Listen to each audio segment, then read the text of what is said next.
तुम्ही पाहत आहात MCN न्यूज मराठी। जळगाव जामोद तालुक्यातील भेंडवड बुद्रुक येथील विठ्ठल समाधान लहुकार या 35 वर्षीय तरुण शेतकऱ्याने घरामध्ये गळफास घेऊन आत्महत्या केल्याची घटना 15 ऑगस्ट रोजी उघडकीस आल्याने एकच खळबळ निर्माण झाली आहे।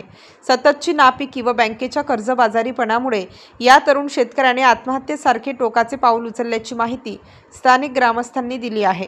या सदर शेतकऱ्याकडे 4 एकर शेती असून दरवर्षी वन्यप्राणी मोठ्या प्रमाणात शेतीचे नुकसान करतात, त्यामुळे परिसरातील बहुतांश शेतकरी त्रस्त झाले आहेत। तसेच निसर्गाच्या अनियमितपणामुळे सुद्धा शेती उत्पादनात कमालीची घट येत असल्याने विठ्ठल लहुकार या शेतकऱ्याची मनस्थिती खालावली होती।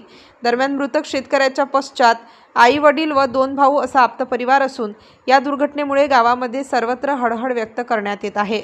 MCN न्यूज मराठी करिता सुरेश मानकर, भेंडवड।